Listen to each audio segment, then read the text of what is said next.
მოგესალმებით ძვირფას რადიო მსმენელებო და აგლოცოთ ღმერთმა. ჩვენი საუბრის თემა დღეს იქნება მარხვა, მოახლოვდება დიდი მარხვა და უპირიანეა ვისაუბროთ აი ამ უდიდეს სათნოებაზე და რა სარგებელი მოაქვს მას ადამიანისათვის, როგორია მის დამოკიდებულება თანამედროვე სამყაროში და რატომ არის ეს აუცილებელი მარხვის დაცვა ქრისტიანისთვის. ჩვენს დროში ბევრი სვამს ასეთ კითხვას. რატომ ითხოვს ეკლესია მარხვის შენახვას? არიან ზოგი, რომლებიც სრულიად უარყოფს მას, არ იციან და ვერ ხვდებიან რატომაა იგი დადგენილი. სხვები მარხულობს, მაგრამ ვერც მაშინ ხვდებიან რატომ მარხულობენ და რა არის სულიერი არსი აი ამ მარხვისა. ან არის ადამიანები, რომლებიც მიიჩნევენ, რომ ვინც მარხულობს, ის ჩამორჩენილია და ძველი სტერეოტიპებით ცხოვრობს და ასე შემდეგ და ასე შემდეგ. მარხვა წმინდა ეკლესიის განსაკუთრებულად მნიშვნელოვანი დადგენილებაა. ის საჭირო და სასარგებლოა როგორც სულისათვის, ასევე სხეულისათვის. და აი ამას ოდითგანვე აღიარებდა ადამიანი, მით უფრო ქრისტიანი. საქმე ის გახლავთ, რომ ადამიანი, რომელიც მარხულობს, ის ორ საქმეს აკეთებს. ეს არის პირველი, სულით განიწმინდება და იკურნება, მეორე ხორცით. ანუ ადამიანისთვის აუცილებელია სულიერი და ფიზიკური სიჯანსაღისთვის მარხვის შესრულება. ჩვენ უნდა ვაღიაროთ, რომ ვართ ავად ძმაუნდადანო, როგორც სულიერად, ისე ფიზიკურადაც. მით უფრო ჩვენ დროში, როდესაც საკვების ხარისხი არის ესოდენ დაგნინებული და კაცმა არ იცის რას ვჭამთ და რას ვსვამთ და რა თქმა უნდა სულიერი ფონიც დღევანდელი კაცობრიობისა რადიკალურად განსხვავდება პირველი საუკუნეების ქრისტიანების პერიოდისაგან. ამიტომ ჩვენ უნდა ვაღიაროთ ყველამ, რომ ვართ ავად. ხოლო მარხვა არის მკურნალობის კურსი, მკურნალობის საშუალება ჩვენი დაავადებული სულისათვის და ამავე დროს სხეულისათვისაც. ამიტომ საჭიროა მარხვის არსი და მნიშვნელობა სწორად იქნეს გაგებული, გონივრულად, რომ გამოვიყენოთ იგი. მოგეხსენებათ, ჩვენ მემკვიდრეობით ადამისა და ევასაგან დასნეულებული ბუნება გვერგო. მიიღეს რა აკრძალული ნაყოფი, ამის შემდეგ ცოდვა შემოიჭრა კაცობრიობაში და ცოდვა მოიტანა სნეულებები, განსაცდელები და ბოლოს სიკვდილი. ჩვენც რა თქმა უნდა ვაგრძელებთ აი ამ ცოდვებში ცხოვრებას, რითაც კიდევ უფრო ვაზიანებთ ჩვენ სულსა და სხეულს. ჩვენ უნდა შევიგრძნოთ საკუთარი მდგომარეობის სიმძიმე, ჩვენი ცოდვილობა, რა შეიძლება მოყვეს ყოველივე ამას, რა შედეგები აქვს ჩვენს ცოდვის მიერ ცხოვრებას. აქედან გამომდინარე, მართლმადიდებელი ქრისტიანი უნდა ეცადოს, რომ რაც შეიძლება გულისხმიერებით, რაც შეიძლება დიდი სიმტკიცით, ძალისხმევით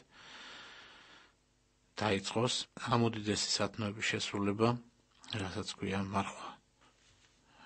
წინააღმდეგ შემთხვევაში ალოგიკური ხდება სულიერ ცხოვრებაც, მით უფრო რომ რომელ ავადმყოფს სურს ყოველთვის იყოს სნეული. ეს არავის არ სურს. ამიტომ ჩვენ უნდა ვეცადოთ, რომ მაქსიმალურად განვიწმინდოთ ჩვენი თავი ცოდვებისაგან, რაც არის სულიერი მკურნალობის საშუალება და ასევე სხეულის განკურნების საშუალებაც. ჩვენი დედა ეკლესია გვთავაზობს მკურნალობის აი ამ აუცილებელ კურსს, რასაც ქვია დიდი მარხვა. ვინც დაიწყებს მკურნალობას, მიიღებს უდიდეს სიკეთეს. სწორი სულიერი ცხოვრებით, მარხვით, მართვით, ლოცვით, თავშეკავებით, მოძღვართან ლოცვა კურთხევის აღებით ჩვენ შეგვიძლია დავიბრუნოთ ის პირვანდელი პატივი, ავსდგეთ ქრისტესთან ერთად მარადისობაში. უნდა გვახსოვდეს, რომ ჭეშმარიტი მარხვა, როგორც გვასწავლეს წმინდა ეკლესია, შედგება არა მარტო ხორცისა და რძის ნაწარმისაგან თავშეკავებაში, არამედ ყოველგვარი ბოროტებისაგან თავშეკავებაში. ანუ ჭეშმარიტი და გონივრული მარხვა შეიძლება ითქვას ორგვარია, ხორციელი და სულიერი. ეხლა მოდით თავდაპირველად ვისაუბროთ, რას ნიშნავს ხორციელი მარხვა. ხორციელი მარხვა არის საკვების მიღების რეგულირების და მისი ხარისხის დარეგულირება, ზედმეტი კვება მოგეხსენებათ ბუნებრივი დანიშნულების საპირისპიროდ მოქმედებს, ანუ ვნებს ის სასიცოცხლო ძალებს, ჩვენს ორგანიზმს, ასუსტებს და სპობს მას. ზედმეტი ჭამის სურვილის დაძლევა კი შეიძლება უბრალო ტრაპეზით, გაძღომისა და საჭმელი ტკბობისაგან თავის შეკავებით. ანუ, როდესაც ადამიანი ფიქრობს, რომ დაიწყოს მარხვა და როცა მას ჯერ კიდევ ის არ დაუწყია, თავიდან პირველ რიგში უნდა მოახერხოს და თავი შეიკავოს განძღომისაგან და საჭმელი ტკბობისაგან. ამით ჭამის სურვილი მძაფრდება და ნელ-ნელა ის სწორ კალაპოტში დგება, სწორ მიმართულებას იღებს. ამის შემდეგ უბრალო საკვებიც კი აკმაყოფილებს ადამიანს. რა თქმა უნდა, ეს თანმიმდევრული პროცესია, მაგრამ ადამიანი, რომელიც იწყებს მარხვას, ის აუცილებლად ეჩვევა მას და უფრო მეტსაც ვიტყვით, ადამიანის შემდეგ ვერც კი ხვდება თუ როგორ შეიძლება იცხოვრო კაცმა მარხვის გარეშე. და პირიქით, როდესაც ჭამის სურვილს გაძღომითა და ტკბობით ვიკმაყოფილებთ ჩვენ, იგი ბლაგვდება ჩვენში, ამიტომ მადიხს აღსაძრავად სხვადასხვა გემრიელ საჭმელს და სასმელსაც ვეტანებით. თავიდან გვეჩვენება, რომ სურვილი მოვიკალით, მაგრამ შემდეგ ეს სურვილი სულ უფრო და უფრო მატულობს და ბოლოს ადამიანს ექნება ესეთი მუდმივად დაუკმაყოფილებლობის განცდა, რაც ავადმყოფურ ვნებად ექცევა მას. სწორედ ეს არის ის მიზეზი, რის შემდეგაც ადამიანი სნეულდება, როგორც სულიერად, ისე ფიზიკურადაც. უზომო მარხვას, ანუ ხანგრძლივ გადამეტებულ უჭემელობას წმინდა მამები არ იწონებენ. ანუ ერთი არის, ესე იგი, უკიდურესება, როდესაც ჭამდა ვსვამთ უზომოდ, მაგრამ მეორე არის უზომო მარხვა. ანუ ზედმეტი მარხვისა და მისგან გამომდინარე დაუძლურების გამო ადამიანს სულიერი მოღვაწეობის უნარი ეკარგება. არის ესეთი დამოკიდებულებაც. ხშირად ნაყოვანებაშიც ვარდება, თავის კანდიდებისა და ამპარტავნების ვნებაც კი ეუფლება ადამიანს. ანუ მას გონია, რომ თავში რომ დიდი მარხველია და რომ უკვე მიემსგავსა ძველ დიდ წმინდა მამებს თავისი ცხოვრებით და მოღვაწეობით, რაც რა თქმა უნდა ხიბლის მანიშნებელია. ძალიან მნიშვნელოვანია საკვების ხარისხიც. მოგეხსენებათ, სამოთხის აკრძალული ხილი, თუმცა გარეგნულად მშვენიერი და გემრიელი იყო, მაგრამ სულზე დამღუპელად მოქმედებდა, რაც უმანკოების დაკარგვა გამოიწვია და ცოდვის შემოჭრა კაცობრიობაში.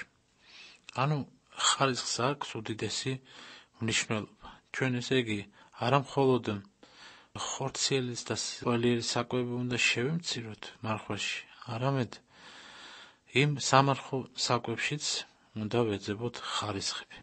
იმიტომ რომ საკვები დღესაც ძლიერ ზემოქმედებას ახდენს სულზე, რაც განსაკუთრებით აშკარაა, როდესაც ადამიანი ღვინოს სვამს საკვებთან ერთად.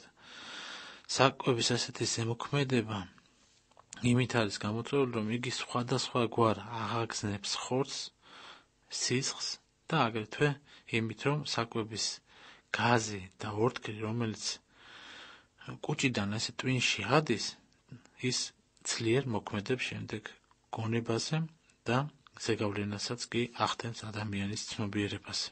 ამიტომ მოღვაწეს ქრისტიანს ეკრძალება ყველა მათრობელად სასმელი, რადგან სასმელი სიფხიზლეს უკარგავს გონებას და ამით სტაცებს მას იმ სულიერ გამარჯვებას, იმ სულიერ ბრძოლაში, რომელიც მან მარხვის დროს დაიწყო.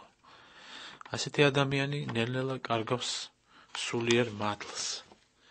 საერთოდ სცენარეული საკვები, რა თქმა უნდა, საუკეთესოა მოღვაწეობისათვის. იგი ყველაზე ნაკლებად აღაგზნებს სისხლს და ნაკლებად ამძიმებს ხორცსაც. და ის ორთქლი და გაზი, რომელიც გამოიყოფა ორგანიზმში, გაცილებით უფრო ნაკლებია და ნაკლებად ზემოქმედებს ტვინზე, ვიდრე ეს ხდება ხორცის და კალორიულ საჭმელის მიღების დროს.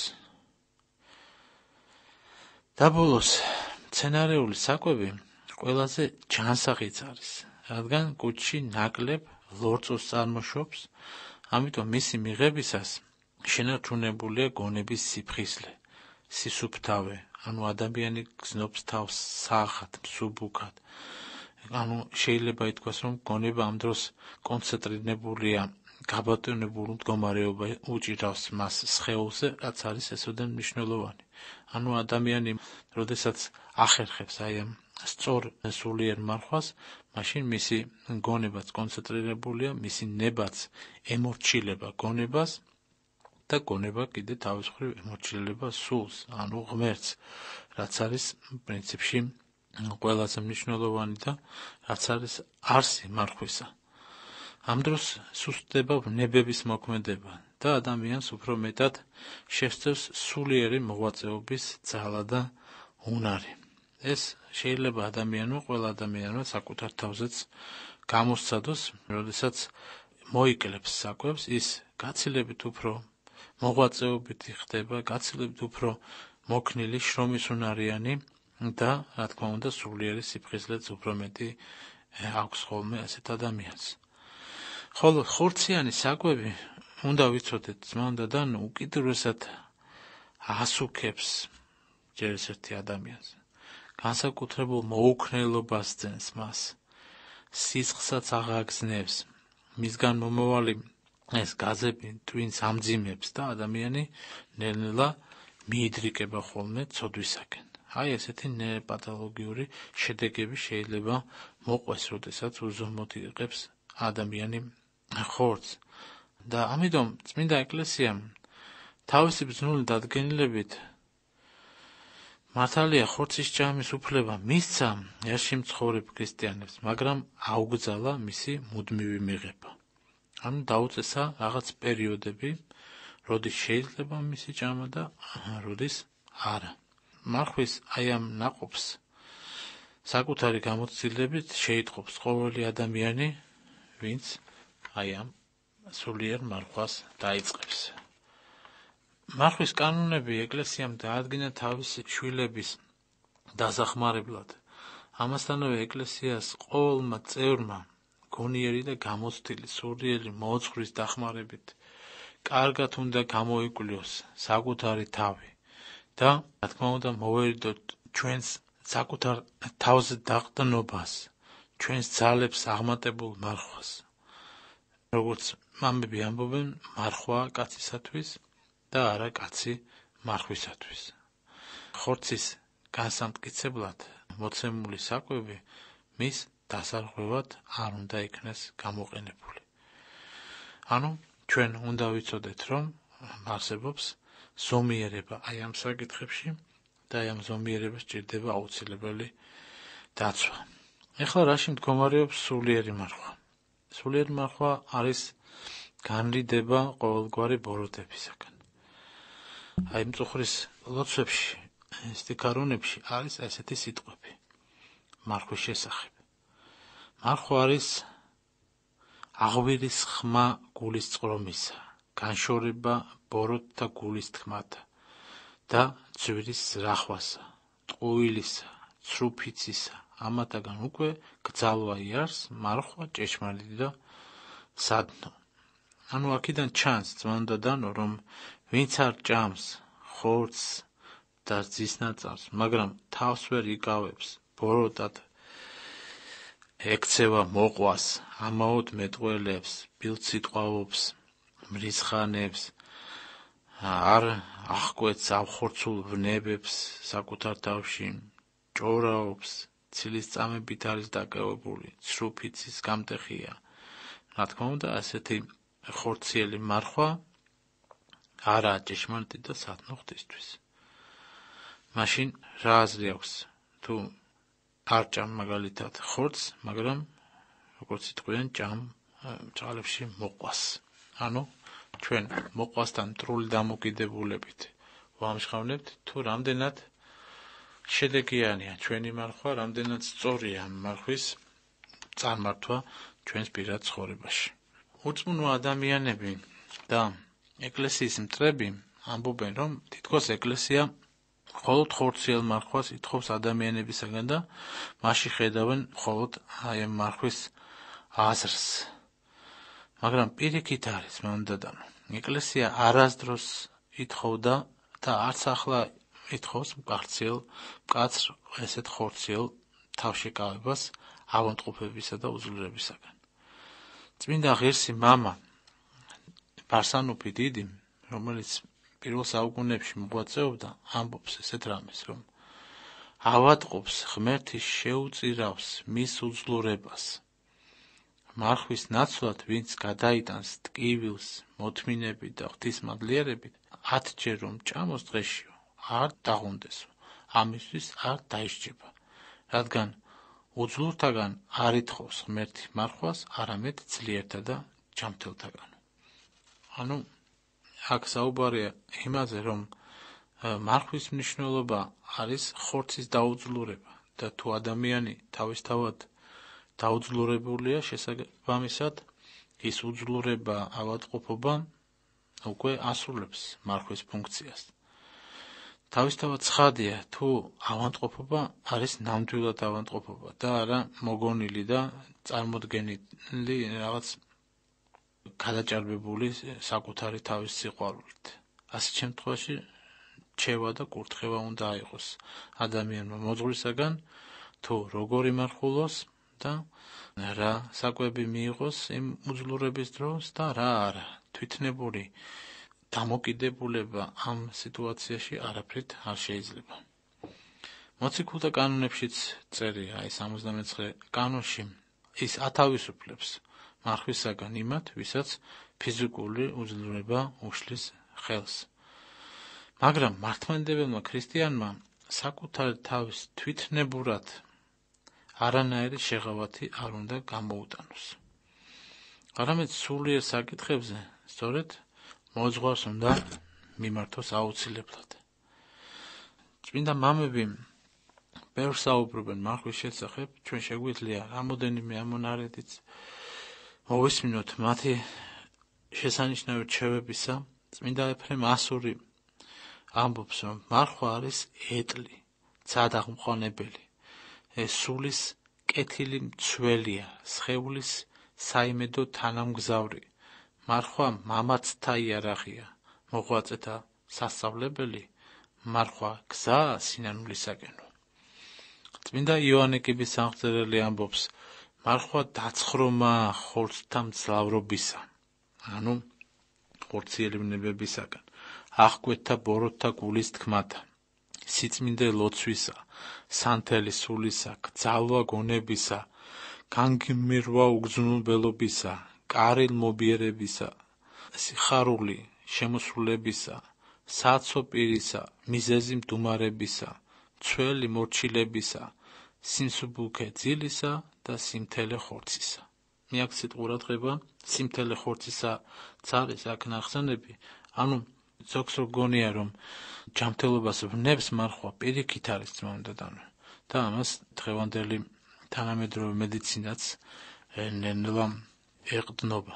წმინდა ამბროსი მედიოლენელი ამბობს ასეთ რამეს, რომ მარხვა არის დრო, როდესაც შეგვიძლია განვიწმინდოთ ცოდვის ფიცისაგან მოვიშიშოთ უკანონობის ყველა წყლული.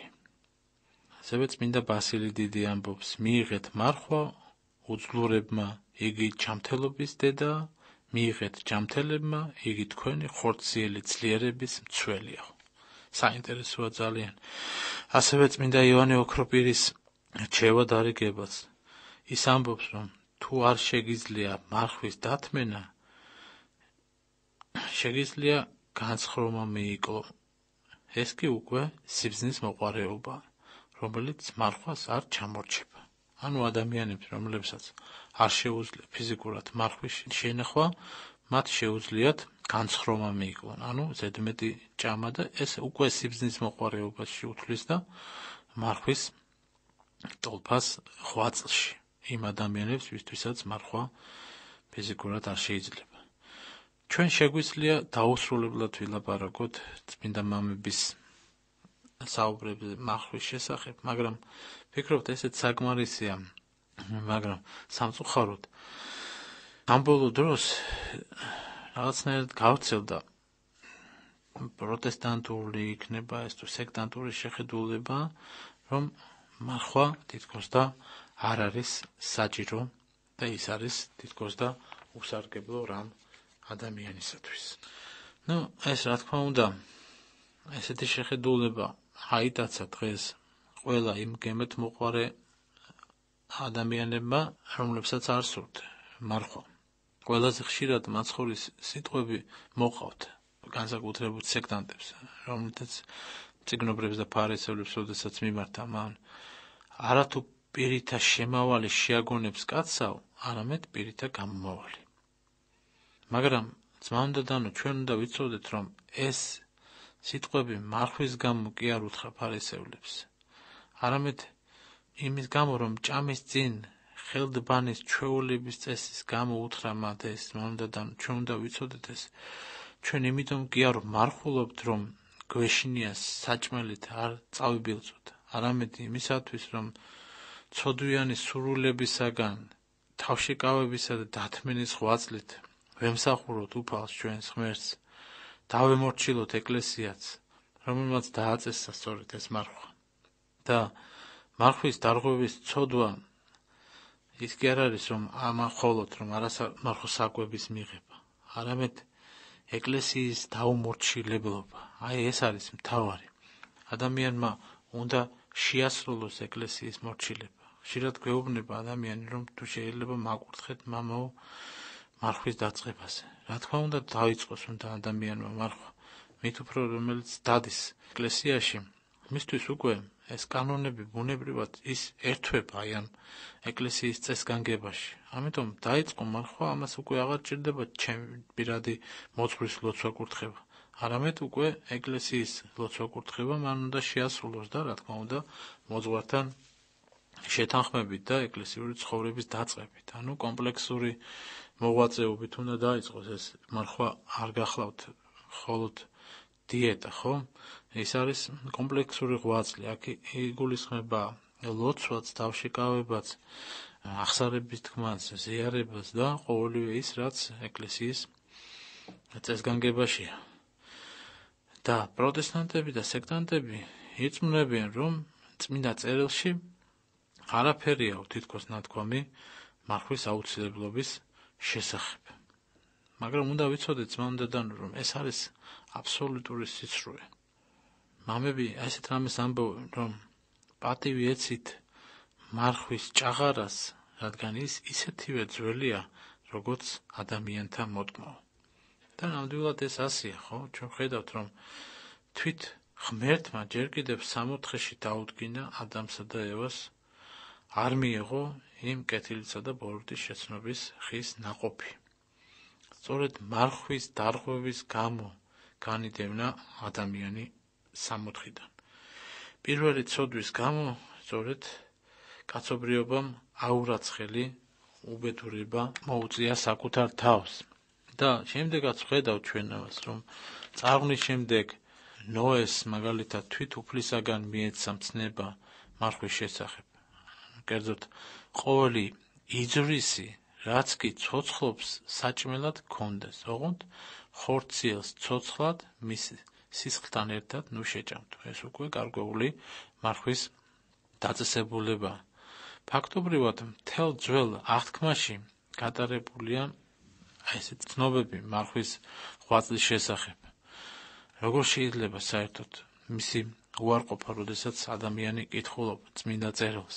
წავიკითხოთ მოსეს 5 წიგნეული, წავიკითხოთ ნებისმიერი წინასწარმეტყველის მოღვაწეობის პერიოდების შესახებ. იქ პირდაპირ არის მითითებები, როდესაც ერის გადარჩენისათვის ლოცულობდნენ დღე და ღამე 40 დღის განმავლობაში არ ჭამდნენ საერთოდ და პურსაც და წყალსაც კი არ სვამდნენ. ეს წერია როგორც მეორე ჯულში, მეფეთაში და ებრაელების ასურელებთან თავდასხმებისაგან შეშინებულნი შეწყალებას თხოვდნენ ღმერთს სწორედ ლოცვითა და მარხვით.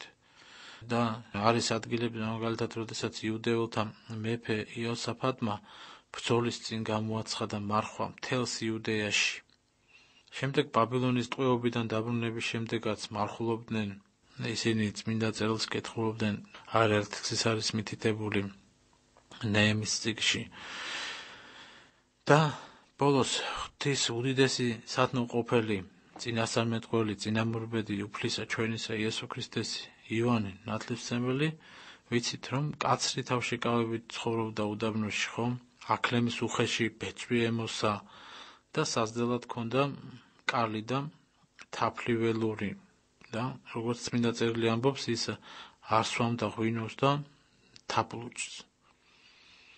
და ბოლოს თვითუფალი ჩვენი იესო ქრისტე ამ თავისი უდიდესი საქმის განსახორციელებლად ადამიანის მოდგმის მსახურების დაწყების წინ 40 დღე და ღამე გაატარა უდაბნოში, სწორედ კაცრი მარხვის შენახვით.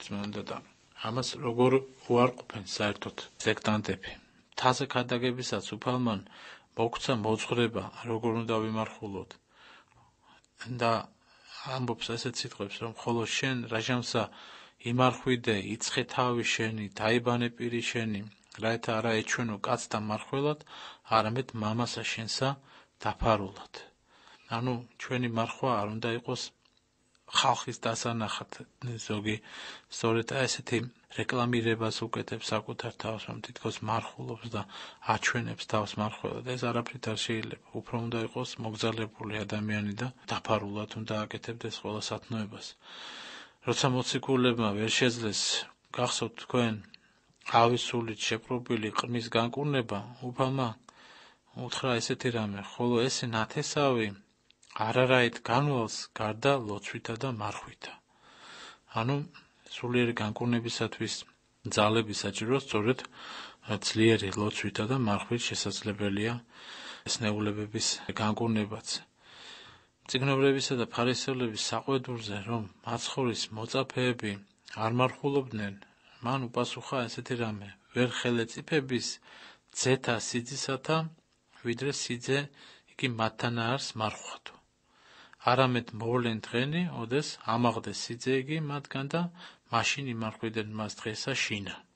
ანუ მაცხოვარი საუბრობს საკუთარ თავზე, როდესაც სიძეს საკუთარ თავს უწოდებს, ვიდრე ის მათთან ერთად იყო, მათ სულიერი ზეიმი ჰქონდათ, მათ არ ჭირდებოდათ მარხვა, მაგრამ როგორც კი აღსდგა და ამაღდა უფალი ჩვენი იესო ქრისტე, მის შემდეგ უკვე დაწესდა ყველა მართლმორწმუნე ქრისტიანისათვის მარხვის აუცილებლობა.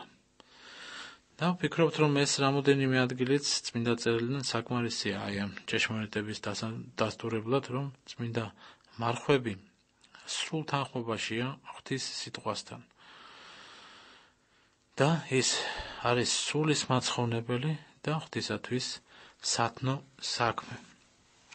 ამას როგორც გითხარით, უკვე თანამედროვე მედიცინაც აღიარებს და ამ დასკვნამდე მივიდა, რომ ძირითადად ჩვენი სხეულის უძლურების მიზეზი სწორედ გახლავთ თავშეუკავებლობა საკვებში.